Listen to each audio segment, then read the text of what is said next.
अस्सलाम वालेकुम सर।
अस्सलाम वालेकुम।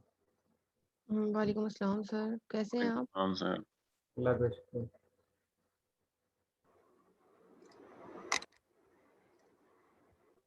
तो पाक अ, अहमद जी गफर यस सर। सर आप अटेंडेंस ले लें फिर पूछ लेती हूँ। मार्क्स से पूछना जी सर। सर गफर असल में कुछ स्टूडेंट का वाइवा नहीं हुआ है जी, जी। क्योंकि तकरीबन हर सेक्शन में एक दो स्टूडेंट ऐसे हैं। जी, जी। मसला ये है कि अगर मैं नंबर अपलोड करता हूँ तो उनके 0 मार्क्स होते हैं। जी, जी। उस ठीक है वक्त तक सर। जिस वक्त तक वो नहीं आता। ठीक है, और ठीक फिर है। स्टूडेंट इस तरह करते हैं कि वो मेल करना शुरू कर देते हैं कि सर ने हमारे 0 मार्क्स लगा दिए हैं, हमारा वाइवा भी नहीं हुआ है। जी, जी। तो इसी वजह से यानी कि नंबर अभी तक अपलोड नहीं किए। ठीक है। और सर जिन स्टूडेंट्स का वाइवा रहता है, आप उनके लिए अलग से लिंक सेंड करेंगे क्लास के बाद या इसी लिंक मैं से आप उनका अलहदा से वाइवा करूँगा अगर ठीक है उनका सर। Separate training link. ठीक है सर, थैंक यू।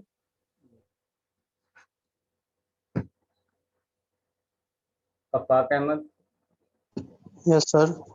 पाक Kaiser, yes sir. Ahmad Jalal, Present, sir. Alisha नाज,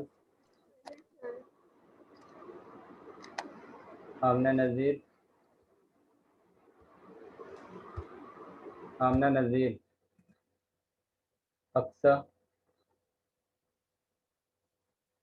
Azka,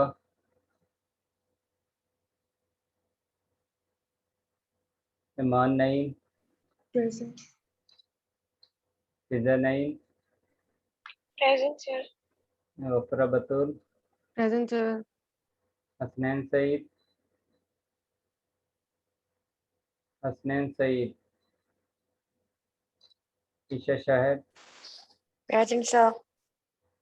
ईज़ा Fatima, Yes, sir. Kashif Khan, Kashif Khan, Khadija, Laiba Hafiz, Yes, sir. Malaika Khan, Malaika Khan, Maryam Liaquat, Present, sir. Maryam Akmal, Present, sir. Muhammad Aurangzeb, Muhammad Aurangzeb, Nimra कज़ाफ़ी,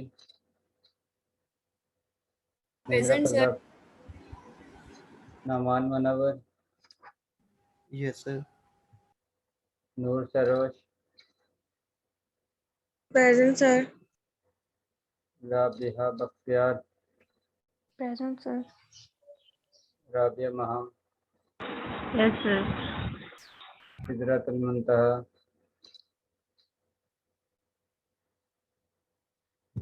Sidra, Subhan Babar, Subhan Babar, Syeda Fatima Jabeen, Syeda Fatima Jabeen, sir मेरी अटेंडेंस लगा दें। यूसुफ अली।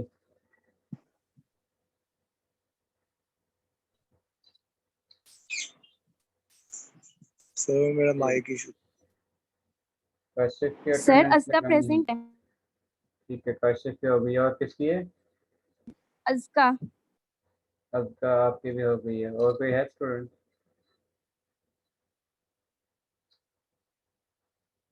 बाकी एब्सेंट है।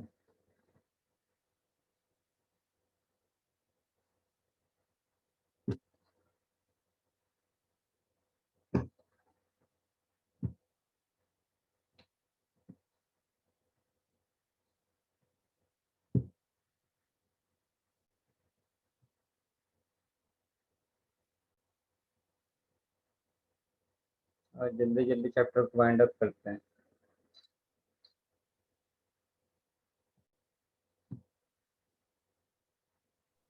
जी सर।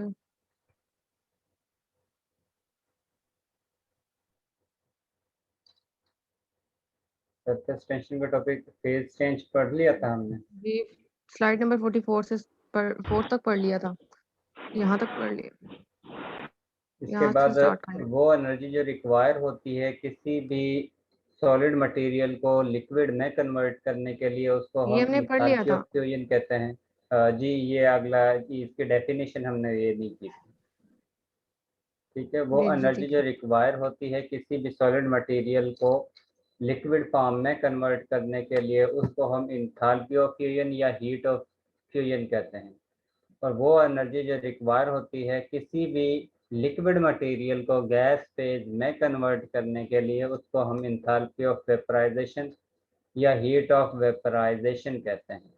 और ये दोनों ही डिपेंड करती हैं कि इंटरमॉलिक्यूलर फोर्सेस कम हैं या ज़्यादा हैं। अगर मॉलिक्यूलर फोर्सेस ज़्यादा होंगी तो उस कंडीशन में एनर्जी हमें ज़्यादा प्रोवाइड करना पड़ेगी, और अगर इंटरमॉलिक्यूलर फोर्सेस कम हैं तो उस कंडीशन में हमें कम ही एनर्जी प्रोवाइड करना पड़ती है।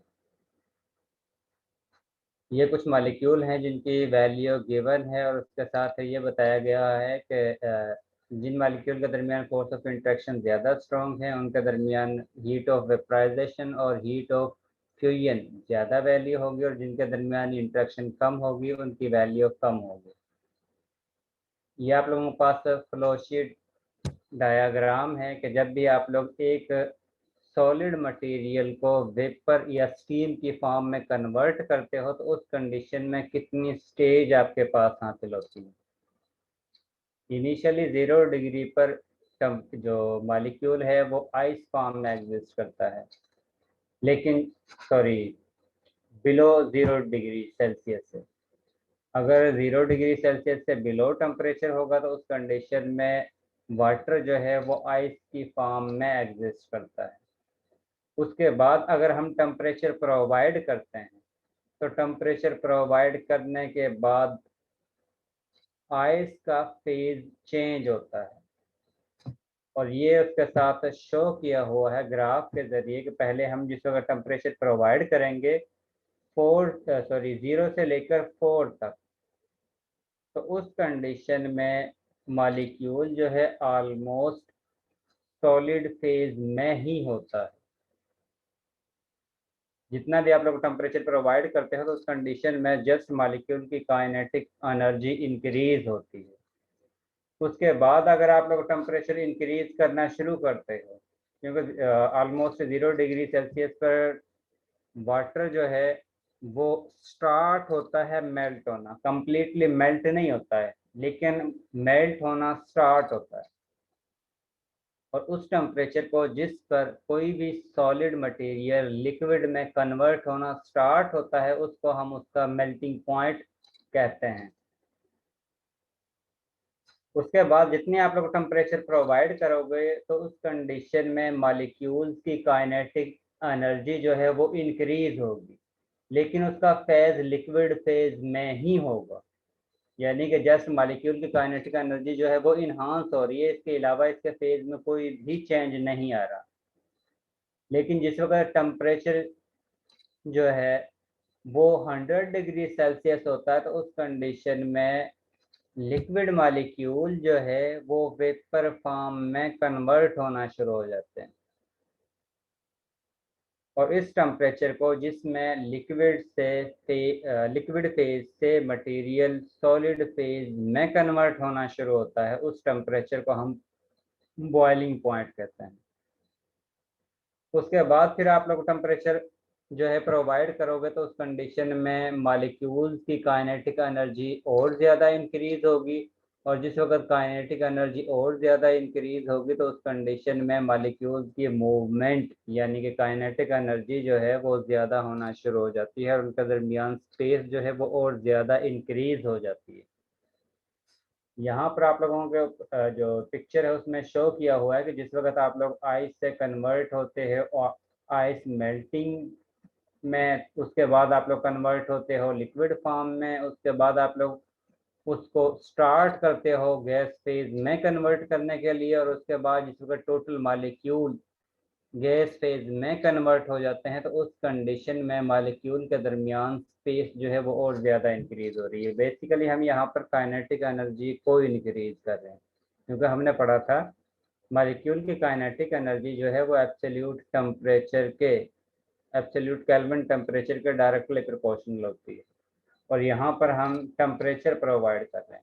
टेम्परेचर प्रोवाइड करने का मतलब है काइनेटिक एनर्जी जो है वो इंक्रीज हो रही है, और जिस वक्त काइनेटिक एनर्जी इंक्रीज होगी तो उसका मतलब है कि काइनेटिक एनर्जी इंटरमॉलिक्यूलर फोर्सेस पर जिस वक्त डोमिनेट आती है तो उस कंडीशन में ही मटेरियल एक फेज से दूसरे फेज में और दूसरे से थर्ड फेज में कन्वर्ट होता है,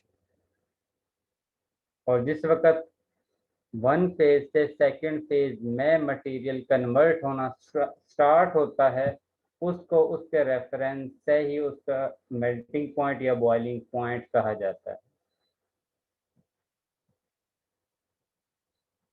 इसके बाद नेक्स्ट आप लोगों का टॉपिक है वेपराइजेशन। वेपराइजेशन जो है वो डिपेंड करता है कि आप लोगों के मॉलिक्यूल की काइनेटिक एनर्जी कम है या ज़्यादा है। अगर काइनेटिक एनर्जी ज़्यादा होगी इसका मतलब है कि वेपराइजेशन का प्रोसेस भी ज़्यादा होगा, और काइनेटिक एनर्जी को हम इंक्रीज किस तरह कर सकते हैं, हम टेम्परेचर प्रोवाइड करके उसकी काइनेटिक एनर्जी को वेपर फॉर्म में कन्वर्ट कर सकते हैं। इसके साथ वेपराइजेशन जो है वो सरफेस एरिया पर भी जो है वो लाई करती है। अगर सरफेस एरिया कम है इसका मतलब है कि सरफेस के ऊपर, क्योंकि जो वेपराइजेशन है इसमें सरफेस के ऊपर से ही मॉलिक्यूल जो हैं वो लिक्विड फेज से वेपर फॉर्म में कन्वर्ट होते हैं। अगर सरफेस एरिया कम है इसका मतलब है कम मॉलिक्यूल सरफेस के ऊपर हैं, और अगर सरफेस एरिया ज़्यादा है तो इसका मतलब है कि ज़्यादा मॉलिक्यूल सरफेस के ऊपर मौजूद हैं, और जितने ज़्यादा मॉलिक्यूल सरफेस के ऊपर मौजूद होंगे इसका मतलब है कि वो मॉलिक्यूल आसानी से लिक्विड फेज से यानी कि सरफेस से एस्केप कर सकते हैं, लिक्विड की सरफेस से गैस फेज में कन्वर्ट हो सकते हैं। इसलिए हम कह सकते हैं कि वेपराइजेशन का प्रोसेस जो है वो सरफेस एरिया पर भी डिपेंड करता है, कि जितना सरफेस एरिया ज़्यादा होगा इसका मतलब है कि मॉलिक्यूल सरफेस पर ज़्यादा मौजूद होंगे, और जिस वक्त ज़्यादा मॉलिक्यूल सरफेस के ऊपर मौजूद होंगे तो ज़्यादा मॉलिक्यूल ही सरफेस से गैस फेज में कन्वर्ट होकर रिमूव हो सकते हैं। ठीक है। जी सर। इसके बाद कंडेंसेशन, इसका इनवर्स हमने पढ़ा था। कंडेंसेशन जो है वो वेपराइजेशन का इनवर्स है। वेपराइजेशन में हम लिक्विड को गैस फेज में कन्वर्ट करते हैं, और कंडेंसेशन में हम गैस से दोबारा से लिक्विड फेज में कन्वर्ट करते हैं। अब उसमें हम काइनेटिक एनर्जी को, वेपराइजेशन में काइनेटिक एनर्जी को इन्हांस करते हैं, लेकिन कंडेंसेशन में काइनेटिक एनर्जी को रिमूव करते हैं।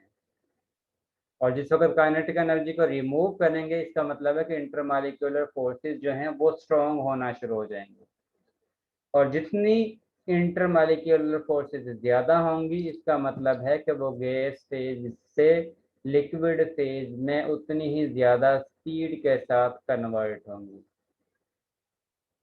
अगर टेम्परेचर प्रोवाइड करोगे तो उस कंडीशन में लिक्विड से गैस फेज में कन्वर्ट होंगी, और अगर टेम्परेचर को रिमूव करोगे तो उस कंडीशन में गैस फेज से लिक्विड फेज में कन्वर्ट होंगी, और दोनों में ही काइनेटिक एनर्जी और इंटरमॉलिक्यूलर फोर्सेस के दरमियान कंपटीशन होता है। जिस वक्त आप लोग लिक्विड से गैस फेज में कन्वर्ट करोगे तो उस कंडीशन में काइनेटिक एनर्जी इंटरमॉलिक्यूलर फोर्सेस पर डोमिनेट आती है, और जिस वक्त आप लोग कंडेंसेशन करते हो तो उस कंडीशन में इंटरमॉलिक्यूलर फोर्सेस काइनेटिक एनर्जी पर डोमिनेट आती है, जिसकी वजह से मॉलिक्यूल गैस फेज से लिक्विड फेज में कन्वर्ट हो जाता है। ये चीज समझ आ गई है? जी Yes, सर। sir. इसके बाद जिस वक्त हम इन दोनों कंपेयर करते हैं तो उस कंडीशन में वेपराइजेशन और कंडेंसेशन जो है वो दोनों ही एक दूसरे के अपोजिट हैं। वेपराइजेशन जो है वो आसानी से या स्पीड के साथ हो सकती है, क्योंकि आप लोग जिस वक्त टेम्परेचर प्रोवाइड करते हैं तो फौरन से मॉलिक्यूल जो है वो वेपर फेज में कन्वर्ट हो जाते हैं, लेकिन कंडेंसेशन जो है वो इसकी निस्बत स्लो है, क्योंकि इसमें नंबर ऑफ कोलिजन और इंटरमॉलिक्यूलर फोर्सेस डिपेंड करती हैं। अगर इंटरमॉलिक्यूलर फोर्सेस ज़्यादा होंगी मॉलिक्यूल के दरमियान तो वो मॉलिक्यूल ज़्यादा स्पीड के साथ कंडेंसेशन शो करेंगे, और जिन मॉलिक्यूल के दरमियान इंटरमॉलिक्यूलर फोर्सेस कम होंगी वो कम स्पीड के साथ लिक्विड फेज में कन्वर्ट होंगे। और जिस वक्त हम इनका ओवरऑल बिहेवियर चेक करते हैं कि आप लोगों के पास लिक्विड से वेपर फेज में कन्वर्ट हुआ है मटेरियल, और वेपर फेज से लिक्विड फेज में कन्वर्ट हुआ है, तो जितनी एनर्जी उसने ऑब्जॉर्व की थी जिस वक्त वो वेपर फेज में कन्वर्ट हुआ था उतनी ही एनर्जी वो रिलीज करता है जिस वक्त वो दोबारा से लिक्विड गैस फेज से लिक्विड फेज में कन्वर्ट होता है।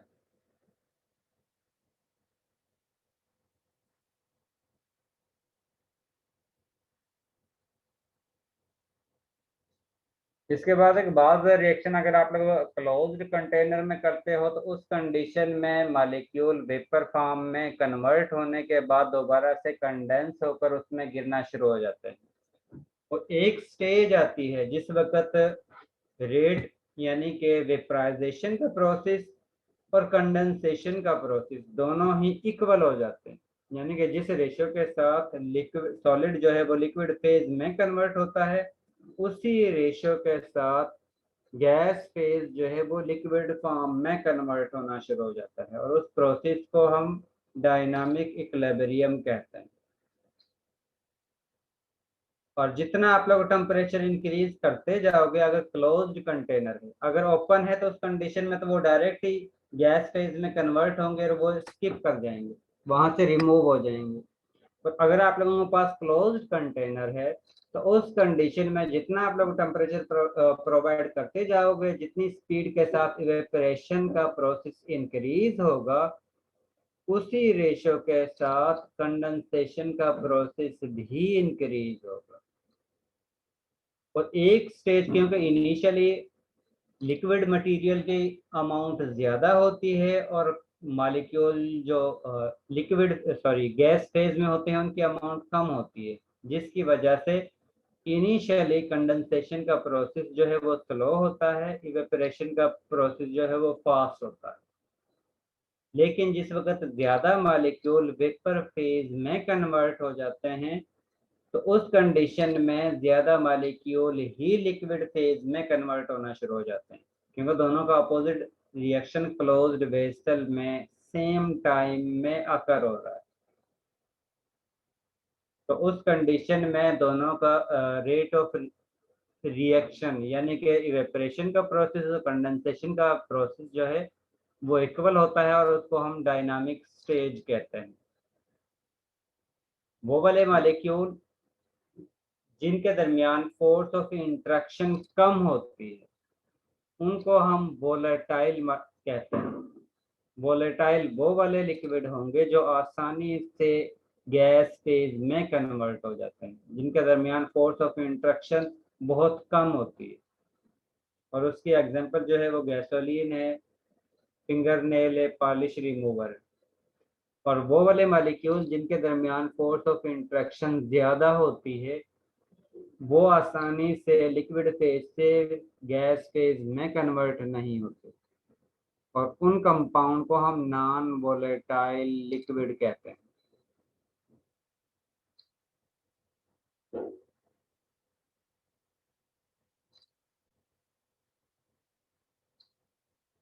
वो एनर्जी जो रिक्वायर होती है किसी भी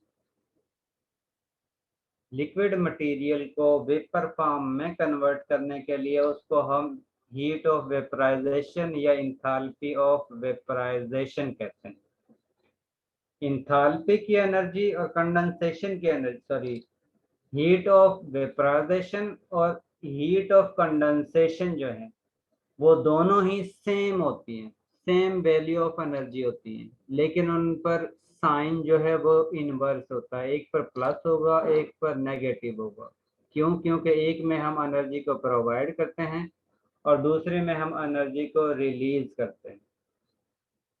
यहाँ पर कुछ एग्जांपल दी हुई है और उसमें उनका बॉइलिंग पॉइंट दिया हुआ है, यानी कि इंथैल्पी ऑफ वेपराइजेशन दिया हुआ है कि किस कंडीशन में मॉलिक्यूल लिक्विड फेज से गैस फेज में कन्वर्ट होते हैं। इसमें सबसे पहली एग्जांपल जो दी हुई है वो वाटर की है, जिसका बॉइलिंग पॉइंट 100 दिया हुआ है। उसके बाद सेकंड एग्जांपल दी हुई है रबिंग अल्कोहल, जिसको आइसोप्रोपाइल अल्कोहल भी कहते हैं, और उसका बॉइलिंग पॉइंट जो है वो 82.3 है, यानी कि वाटर से कम है। इसके रीजन यही है कि वाटर मॉलिक्यूल के दरमियान फोर्स ऑफ इंटरेक्शन जो है, हाइड्रोजन बॉन्डिंग जो है वो डबल होती है। आइसोप्रोपाइल अल्कोहल में सिंगल हाइड्रोजन बॉन्डिंग होती है। बाकी डाइपोल डाइपोल इंटरेक्शन वाटर में भी होती है, आइसोप्रोपाइल अल्कोहल में भी होती है, और लंदन डिस्पर्शन फोर्सेस वाटर में भी होती हैं और आइसोप्रोपाइल अल्कोहल में भी होती हैं।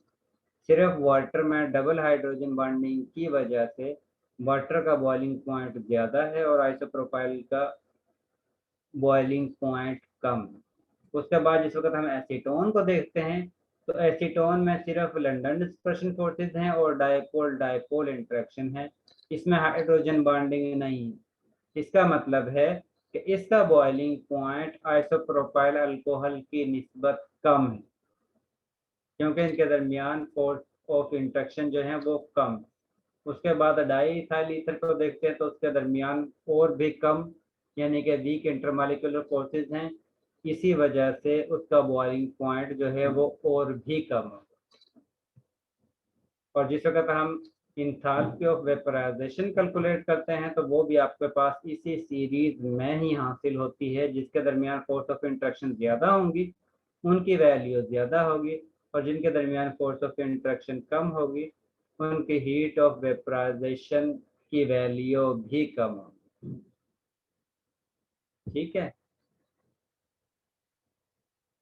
इसका मतलब है कि अगर आप लोगों को इंटरमॉलिक्यूलर फोर्सेस के बारे में पता चल जाता है तो आप लोग आसानी से किसी भी वैल्यू को किसी भी मॉलिक्यूल के बारे में बता सकते हो किसका इंथैल्पी ऑफ वेपराइजेशन या बॉइलिंग पॉइंट या फ्यूजन जो है वो किसकी ज़्यादा होगी और किसकी कम होगी।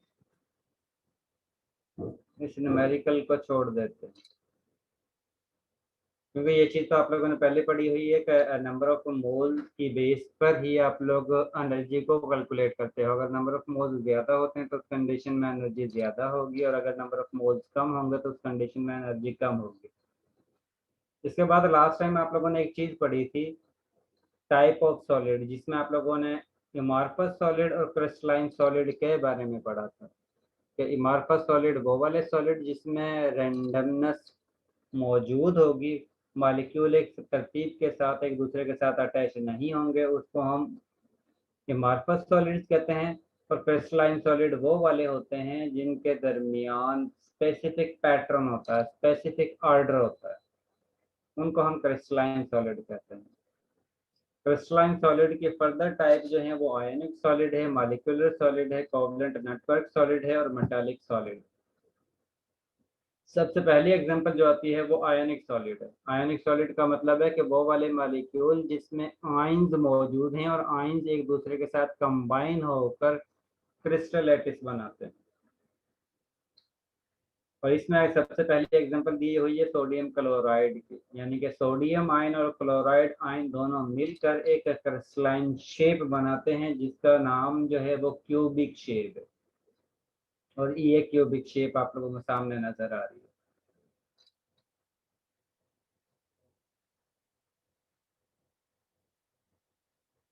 इस तरह की जो शेप होती है उसको हम क्यूबिक शेप कहते हैं।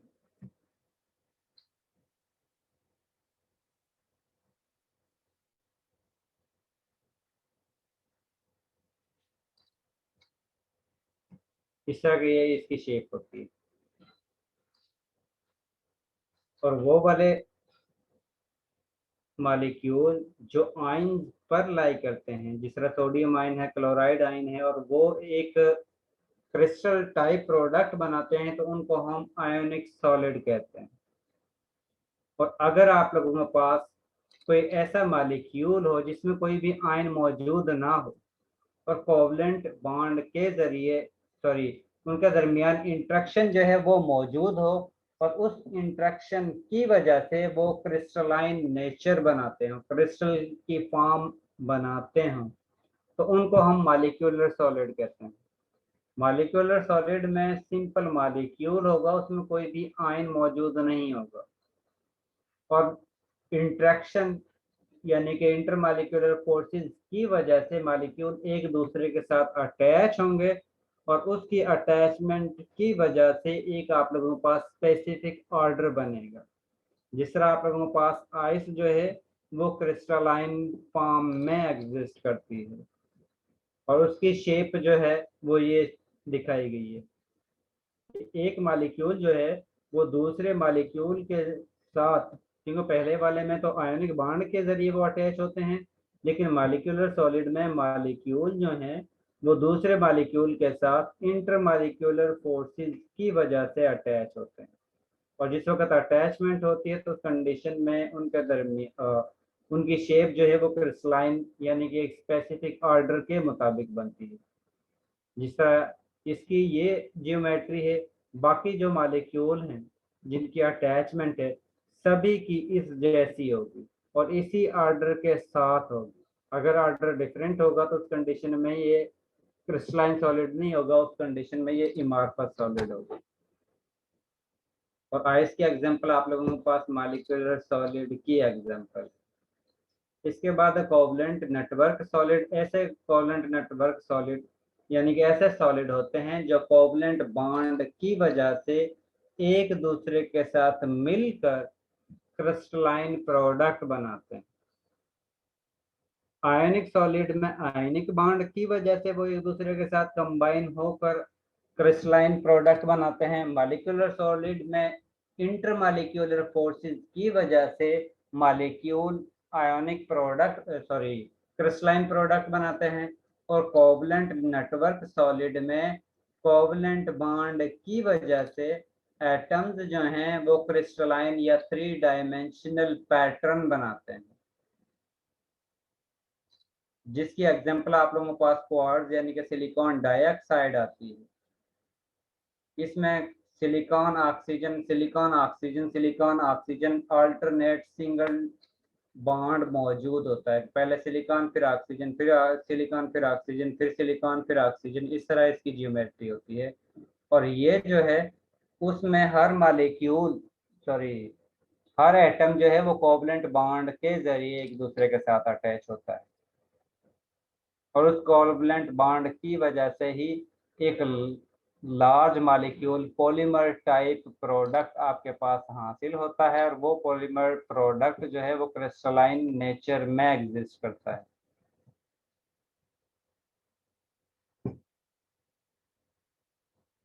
इसके बाद लास्ट है मेटालिक सॉलिड। मेटालिक सॉलिड में वो वाले यानी कि मेटल्स जो इलेक्ट्रॉन की फ्री मूवमेंट की वजह से एक दूसरे के साथ अटैच होकर क्रिस्टलाइन प्रोडक्ट बनाते हैं, उनको हम मेटालिक सॉलिड कहते हैं। आपके पास 4 टाइप हैं, एक आयोनिक, दूसरी मॉलिक्यूलर, तीसरी जो है कोवलेंट नेटवर्क, और लास्ट जो है वो मेटालिक है। आयोनिक में आयोनिक बॉन्ड होगा, आयन आयन फोर्स होंगी मौजूद, ठीक है। और इनकी एग्जांपल ये आपके साथ में दी हुई है। मॉलिक्यूलर सॉलिड में फोर्स ऑफ इंटरेक्शन जो है वो लंडन डिस्पर्शन फोर्सेस भी हो सकती हैं, डायपोल डायपोल इंटरेक्शन भी हो सकती है, हाइड्रोजन बॉन्डिंग भी हो सकती है। ये डिपेंड करता है कि आपके पास मॉलिक्यूल कौन सा है। और इसकी एग्जांपल जो दी हुई हैं वो water molecule, bromine, carbon dioxide और मीथेन गैस की। इसके बाद कोवलेंट नेटवर्क सॉलिड में आपके पास वो वाले मॉलिक्यूल होंगे जो कोवलेंट बॉन्ड की वजह से एक दूसरे के साथ अटैच हैं। और इसकी एग्जांपल जो है वो डायमंड आती है, ग्रेफाइट आती है, सिलिकॉन डाइऑक्साइड आती है। इसके बाद लास्ट है मेटालिक। मेटालिक में मेटल्स आएंगी और ये मेटालिक बॉन्ड की वजह से एक दूसरे के साथ अटैच होंगे। और इसकी एग्जांपल जो है वो सोडियम, जिंक, कॉपर और आयरन की।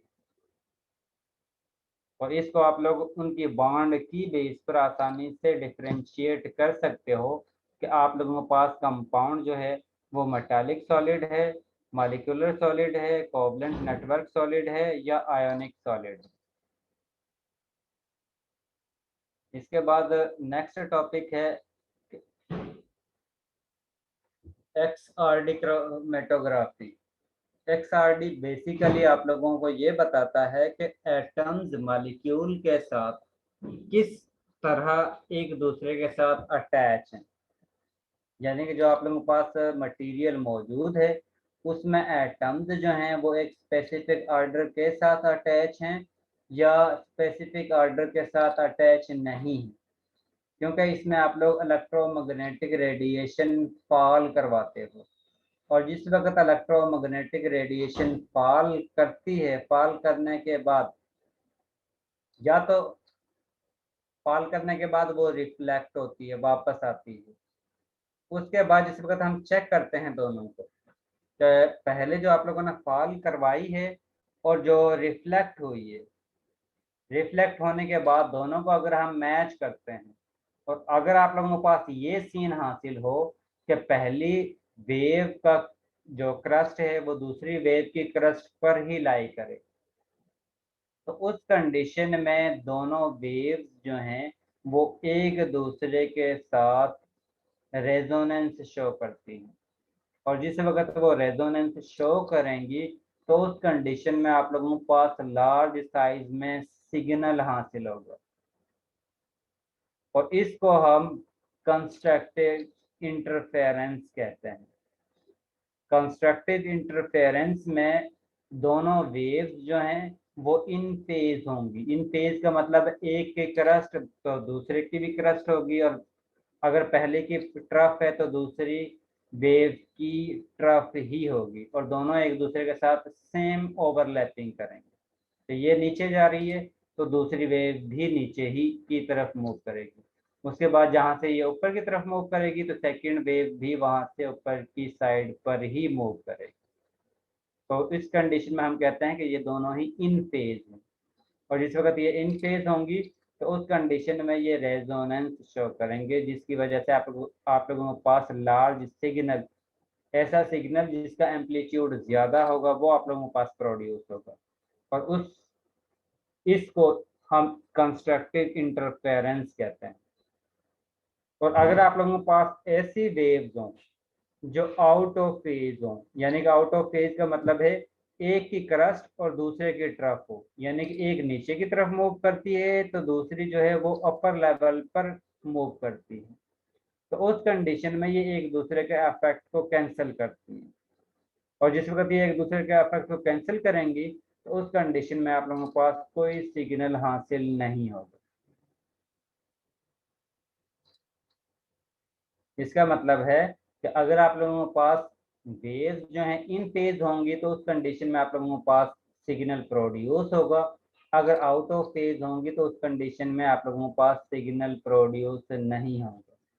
और आप लोगों ने ये जिस तरह आप लोगों ने वेव्स को लाई करवा रहे हो कि ये रेडिएशन फॉल हुई है, ये रेडिएशन फॉल की है, उसके बाद मूवमेंट के बाद आप लोग चेक करते हो ये वाली रेडिएशन और ये वाली रेडिएशन दोनों ओवरलैप कर रही हैं या नहीं कर रही, कि इनके दरमियान कंस्ट्रक्टिव इंटरफेरेंस है या डिस्ट्रक्टिव इंटरफेरेंस। अगर इन फेज होंगी तो उस कंडीशन में कंस्ट्रक्टिव इंटरफेरेंस है और आप लोगों के पास सिग्नल जो है वो प्रोड्यूस होगा। और अगर ये आउट ऑफ फेज है, यानी कि ये वेव और ये वेव आउट ऑफ फेज हैं, तो उस कंडीशन में डिस्ट्रक्टिव इंटरफेरेंस आएगी और उस कंडीशन में आप लोगों के पास कम जो सिग्नल है वो प्रोड्यूस नहीं होगा। और अगर ऐसा केस हो तो पार्शली जो है वो इन फेज हो, यानी कि कुछ हिस्सा इन फेज हो, कुछ हिस्सा जो है वो आउट ऑफ फेज हो, तो उस कंडीशन में सिग्नल प्रोड्यूस होता है लेकिन उसकी वैल्यू कम शो होती है। और किसी भी कंपाउंड की जो इनके दरमियान ये वाला डिस्टेंस है, एक लेयर का दूसरे लेयर के दरमियान जो डिस्टेंस है, इसको हम डी से शो करते हैं। और इसके कंप्लीट डेरिवेशन है और डेरिवेशन आप लोगों के सिलेबस में नहीं है। जिस वक्त इसको डिराइव करते हैं तो आप लोगों के पास ये रिजल्ट हासिल होता है। इसको हम ब्रेग्स इक्वेशन कहते हैं, जिसके मुताबिक डी जो है वो इक्वल होता है n lambda divided by 2 sine theta. यहाँ पर थीटा जो है वो ये एंगल है जिस पर रेडिएशन जो है वो फॉल करती है, फॉल करने के बाद रिफ्लेक्ट होती है। और डी जो है वो दो लेयर्स के दरमियान डिस्टेंस है, ये वाला जो डिस्टेंस है। लैम्डा जो है वो वेवलेंथ है, एन जो है नंबर ऑफ वेव्स है, और बाकी 2 जो है वो कांस्टेंट वैल्यू। और अगर आप लोगों के पास वेवलेंथ गिवन हो, एन की वैल्यू गिवन हो, एंगल गिवन हो, तो आप लोग दो लेयर्स का जो डिस्टेंस है उसको फाइंड आउट कर सकते हो। और अगर आप लोगों के पास डिस्टेंस गिवन हो, एंगल गिवन हो और एन की वैल्यू गिवन हो, तो आप लोग वेवलेंथ फाइंड आउट कर सकते हो। और अगर आप लोगों के पास डी की वैल्यू गिवन हो, वेवलेंथ गिवन हो और एंगल गिवन हो, तो आप लोग एन की वैल्यू फाइंड आउट कर सकते हो।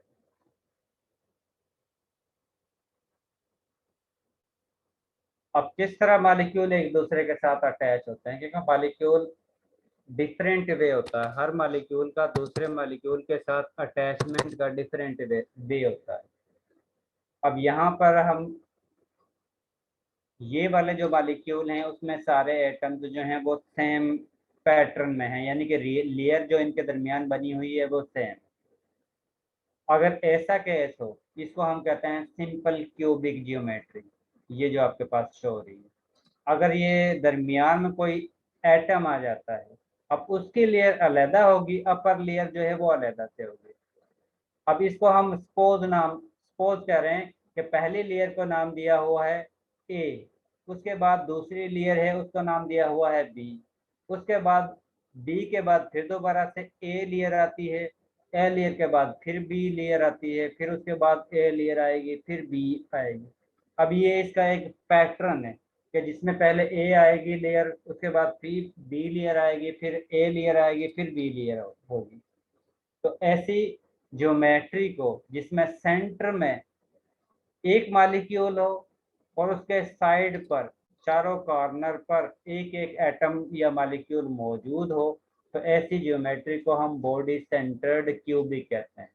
ओवरऑल इसकी ज्योमेट्री जो है वो क्यूबिक है, लेकिन दरमियान में कोई भी एटम या लेयर मौजूद है, इस वजह से हम इसको बॉडी सेंटर्ड क्यूबिक कहते हैं।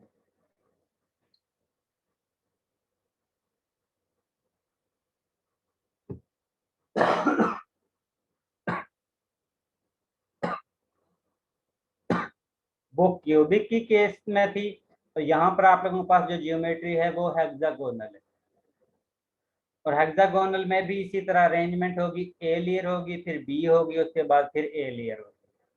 अब इसमें भी दो लेयर हैं और दोनों लेयर अल्टरनेट हैं, कि पहले ए है, उसके बाद बी है, उसके बाद फिर ए होगी, फिर बी होगी, फिर ए होगी, फिर बी होगी।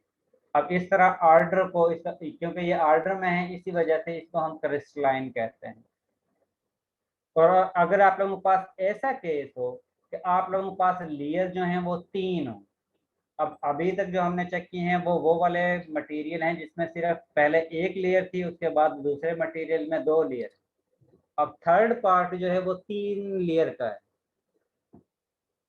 तो इसमें पहले ए लेयर, उसके बाद बी लेयर, उसके बाद सी लेयर, उसके बाद फिर ए लेयर होगी, फिर बी होगी, उसके बाद सी होगी, फिर ए होगी, फिर बी होगी और फिर सी होगी। अब इसका भी एक स्पेसिफिक पैटर्न है, डिफरेंट नहीं है, क्योंकि एक ऑर्डर के साथ लेयर जो हैं वो एक दूसरे के साथ अटैच हैं। अगर ऐसा होता कि पहले ए लेयर होती, फिर बी लेयर होती, फिर सी लेयर होती और नेक्स्ट में ऑर्डर जो है वो चेंज हो जाता कि बी वाली ऊपर हो जाती और सी वाली नीचे हो जाती, तो उस कंडीशन में इनका ऑर्डर डिफरेंट हो जाता है। अगर ऐसा ऑर्डर होगा तो उस कंडीशन में सॉलिड जो है वो इमार्फस इन नेचर होगा। और अगर सेम ऑर्डर के साथ, सेम लेयर के साथ एक दूसरे के साथ मटेरियल अटैच होगा तो उस कंडीशन में हम इसको क्रिस्टलाइन सॉलिड कहते हैं। और हर एक की ज्योमेट्री जो है वो डिफरेंट होती है, वो डिपेंड करता है कि आप लोगों के पास लेयर्स जो हैं उनका पैटर्न क्या है। जिस वक्त आप लोगों के पास सिंपल क्यूबिक जिसमें सिर्फ एक जैसे ही एटम्स मौजूद होंगे, एक जैसी लेयर मौजूद होगी, उसको हम सिंपल क्यूबिक कहते हैं। उसके बाद अगर ऐसा हो कि जिसमें पहले ए लेयर हो, उसके बाद बी हो, फिर ए हो, फिर बी हो, फिर ए हो, फिर बी हो, वो हमारे पास एग्जांपल आती है बॉडी सेंटर्ड क्यूबिक की।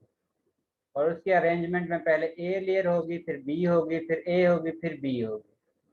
और इसका कोऑर्डिनेशन नंबर क्यूबिक का 6 होता है, बॉडी सेंटर्ड का 8 होता है। और इसकी भी मैथमेटिकल कैलकुलेशन है। ये कैलकुलेशन आप लोगों ने इनऑर्गेनिक में कंप्लीट इसकी मेथड है कि आप लोगों ने किस तरह कैलकुलेट करना है, वहां पर आप लोगों ने इसी कैलकुलेशन को यूज करना है।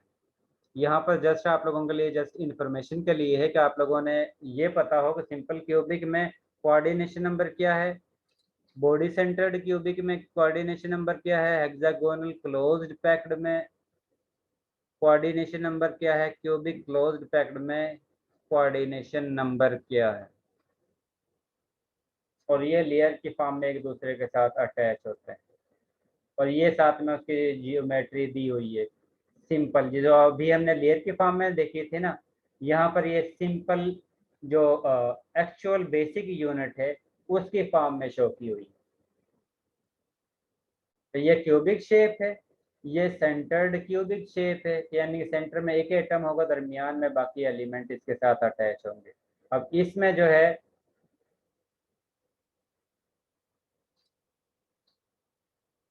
ये आपके पास फेस सेंटर्ड की ज्योमेट्री है।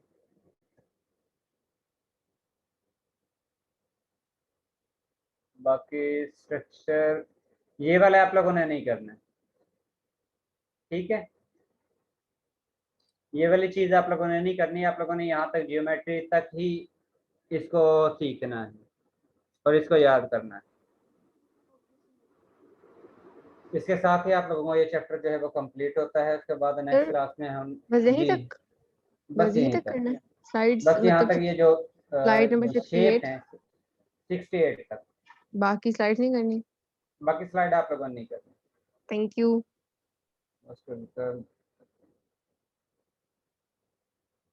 सिलेबस भी कंप्लीट करना है, इस वजह से यहाँ तक काफी है ये चैप्टर जो है। जी जी बहुत है। इसके साथ आप लोगों की असाइनमेंट है जो आप लोगों ने नेक्स्ट सर वीक पे छुट्टियां आ गई असाइनमेंट है नेक्स्ट वीक जी, हमने ईद में मनानी है, उससे नेक्स्ट वीक तक दे रहे हो ना। फिर ठीक है। असाइनमेंट इतनी ज्यादा लॉन्ग नहीं दूंगा। ठीक है सर। सर आपने कहा नहीं था कि 2 ही असाइनमेंट्स होंगी, सॉरी, 2 असाइनमेंट। असल में वो सीन था जिस वक्त आप लोगों का टोटल क्विज़ या ये सिस्टम जो है आप लोगों की क्लासेस जो हैं वो ऑन कैंपस होंगे, लेकिन अब हो सकता है कि आप लोगों का पेपर जो है वो भी ऑनलाइन हो, क्योंकि लॉकडाउन का सिस्टम है इस वजह से। तो फिर वो टोटल मैनेज भी तो करनी है, क्योंकि आप लोगों की असेसमेंट जो है वो 10 करनी होती है, जिसमें से एक आप लोगों की क्लास पार्टिसिपेशन आ जाती है। और 2 असाइनमेंट और 2 क्विज आप लोगों को हो चुके हैं, तो 5 हुए हैं। 5 असाइनमेंट असेसमेंट आप लोगों की बाकी रहती है। मेरा जब वाइवास कंप्लीट हो जाएंगे तो आप उसके बाद मार्क्स लगा देंगे? कुछ स्टूडेंट आज हैं और कुछ स्टूडेंट कल सुबह 9 बजे। अच्छा, उनके मतलब बाद आप मैं अगले, अपलोड कर दूंगा जी। ठीक है सर, आप अगले वीक तक तो कर ही देंगे ना, मंडे ठीक, ट्यूसडे तक? इंशाल्लाह। वो सर हमें क्यूरियोसिटी इतनी है, हमें चैन ही नहीं आ रहा कि हमारे नंबर कितने हैं। नहीं, असल में वो फिर इशू यही आता है जो मैंने बता दिया, क्योंकि स्टूडेंट जो है वो ये कहते हैं कि हमारा वाइवा सर ने लिया ही नहीं है और हमारे सर ने 0 नंबर लगा दिए हैं, तो फिर वो मेल आगे तक चली जाती है। ठीक है सर। तो अगर इस तरह का सीन होता तो जाहिर है मेरे पास फिर मैं दिखाऊंगा कि मैंने तो मेल किया, स्टूडेंट ने वाइवा नहीं दिया है, फिर वो यानी कि बहस शुरू हो जाती है और उसमें अल्टरनेट फिर स्टूडेंट का ही नुकसान होता है।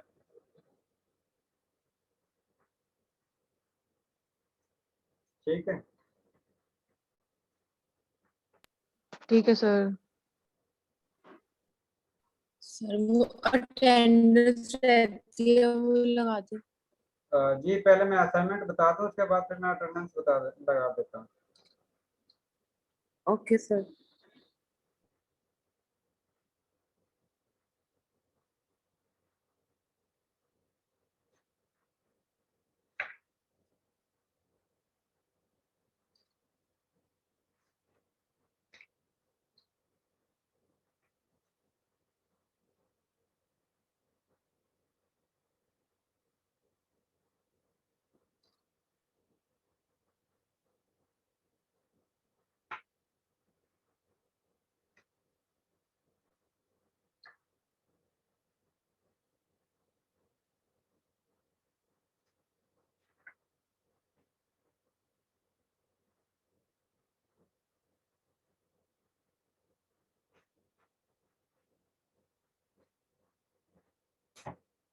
आप लोगों ने 11.30, 11.30, 11.31,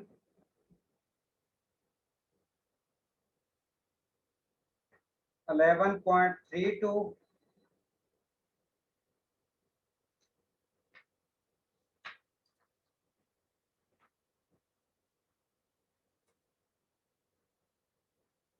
जी सर, आगे। 11.60, 11.61,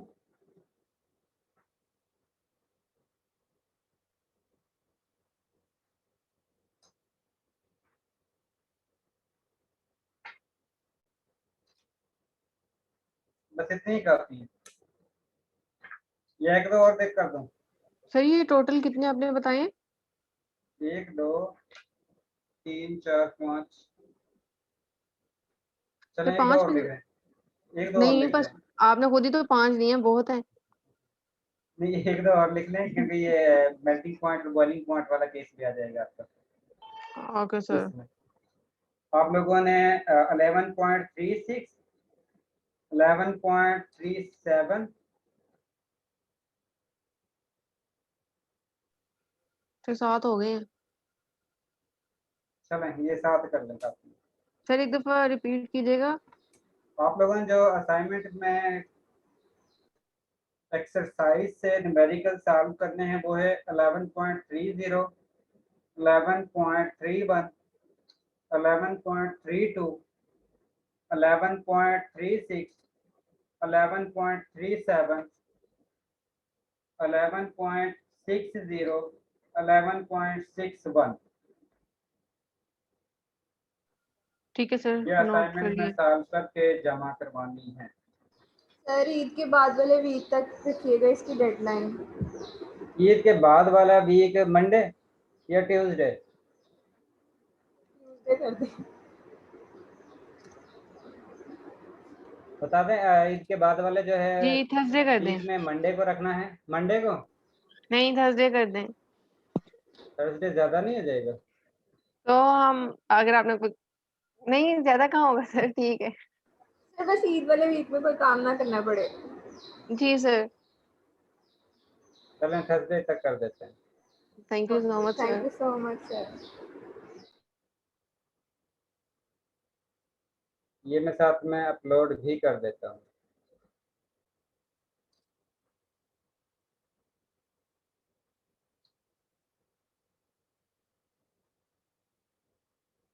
ये आप लोगों का 10th सेशन है। जी सर।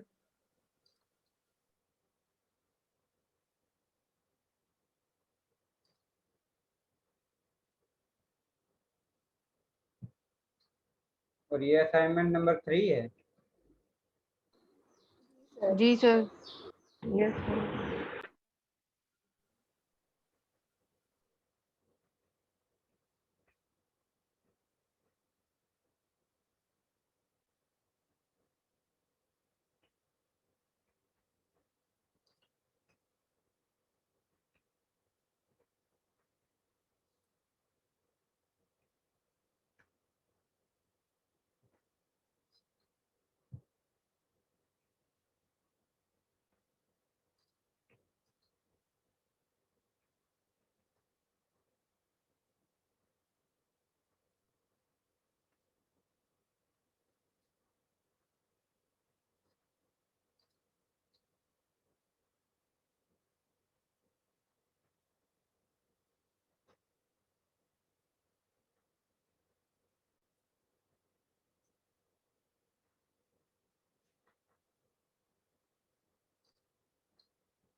और 6 तारीख है। जी सर। 6 से लेकर क्या तारीख बनती है थर्सडे? 20। जी sir.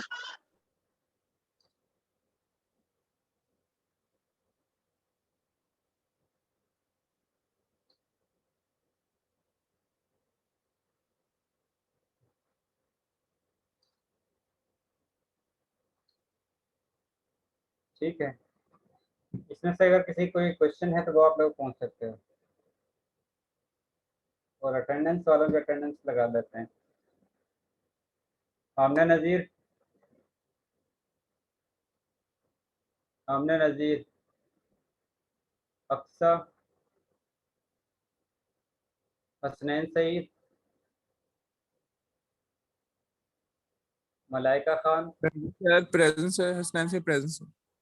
Present sir. Muhammad Aurangzeb, जी sir present. Sidra, Subhan Babar, sir Sitra present. Syeda Fatima Jabeen, Yusuf Ali. अब यूसुफ आज की क्लास में भी नहीं है। No sir. अब ये वाइवे में भी नहीं आएगा।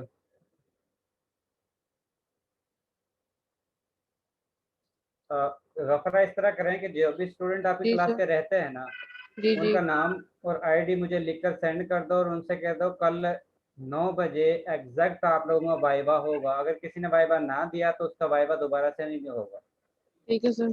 तो फिर आज नहीं ठीक है, होगा ना? आज नहीं होगा। ठीक है।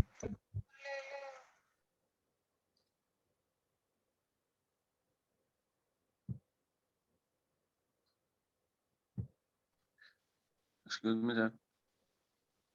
जी आफाक।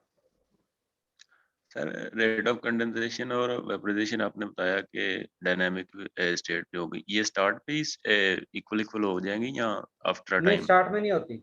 इनिशियली अगर क्लोज्ड वेसल है तो उस कंडीशन में, क्योंकि टोटल मटेरियल लिक्विड फॉर्म में होता है, लिक्विड फॉर्म से Yes. वो वेपर फॉर्म में कन्वर्ट होगा, वेपर से फिर वो कंडेंसेशन में यानी कि लिक्विड में कन्वर्ट होना शुरू होगा। इनिशियली स्मॉल अमाउंट लिक्विड से वेपर फेज में कन्वर्ट होती है। अब कम अमाउंट वेपर फेज में है तो वो कम ही कंडेंस होगी। ठीक Yes, है, sir. इनिशियली मतलब जो है आफ्टर टाइम थोड़ा वेपराइजेशन का प्रोसेस ज्यादा इक्विलिब्रियम हो होता जी। काफी टाइम के बाद, यानी कि स्टार्ट में नहीं होता, काफी टाइम के बाद जो है वो दोनों का रेट इक्वल होता है। Okay sir, thank you. ठीक है, सर ठीक, अल्लाह मंडे हाफिज। क्लास होगी? नहीं, लीव की एप्लीकेशन मेल आ गई है कि आप लोगों की क्लासेस की छुट्टियां हैं। ये मेल है जिसमें आप लोगों की छुट्टियां 10 मई से लेकर 15 मई तक की अभी तक आई है। और छुट्टियां जो है 10 का मतलब है मंडे से लेकर और सैटरडे तक। ठीक है ठीक है, सर, फिर ईद मुबारक। खैर मुबारक। ठीक है, अल्लाह ठीक है हाफिज। सर, अल्लाह हाफिज सर। खैर मुबारक, बारी खैर मुबारक।